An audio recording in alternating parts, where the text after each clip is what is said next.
আসসালামু আলাইকুম। এই দুনিয়া একদিন শেষ হয়ে যাবে, কিন্তু তারপর শুরু হবে এক অনন্ত জীবন, যার নাম আখিরাত। এই পৃথিবী আমরা যাকে বাস্তব ভাবি, এটা কেবলই একটি ক্ষণস্থায়ী যাত্রা। আসল জীবন শুরু হবে যখন এই পৃথিবীর জীবন শেষ হয়ে যাবে। মৃত্যু, যে শব্দটি আমাদের কানে ভয় জাগায়, সেই মৃত্যু একদিন আমারও আসবে, আপনারও আসবে। প্রশ্ন একটাই, তারপর কি হবে? মৃত্যু নির্ধারিত। আল্লাহ বলেন, প্রত্যেক প্রাণীকেই মৃত্যুর স্বাদ আস্বাদন করতে হবে। চিকিৎসক বলবে, উনি আর নাই। চারপাশে কান্না, অশ্রু, কিন্তু আপনি তখনও একা। এই মৃত্যু বাস্তব জীবনের শুরু।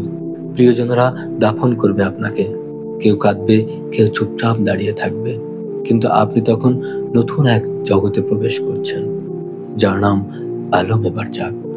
সেখান থেকেই শুরু আখিরাতের পথ। সবচেয়ে ভয়াবহ রাত কবরের প্রথম রাত। আপনার কবর তোষক নাই, নাই কোনো আলো, নাই কোনো স্বজন।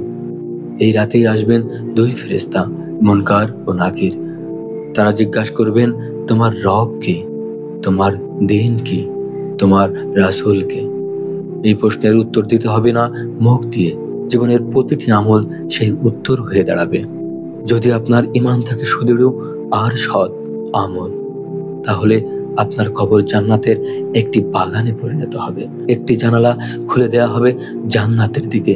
আপনাকে বলা হবে, ঘুমাও, যেমন ঘুমায় প্রিয়জন অপেক্ষায় থাকা একজন বর। যদি ঈমান দুর্বল হয় আর গাফিলতিতে দিন কেটে যায়, তাহলে কবর হবে ভয়, অন্ধকার এবং আযাবের জায়গা।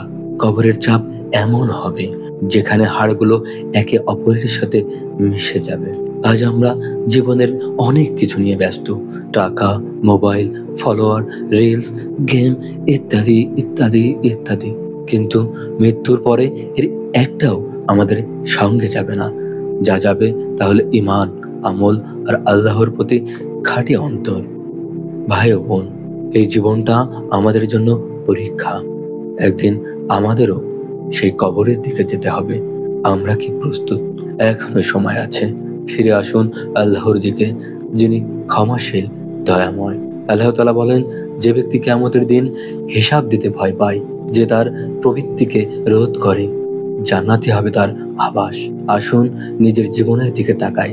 আমরা কিসের জন্য ব্যস্ত? আমাদের গন্তব্য তো স্থায়ী জীবন, আখিরাত। সেই জীবনের জন্য প্রস্তুতি শুরু হোক আজ থেকেই। মৃত্যু কোনো শেষ নয়, বরং জীবনের শুরু, অনন্ত জীবন। এটি আখিরাতেই শুরু। প্রশ্ন একটাই, আমরা কি প্রস্তুত?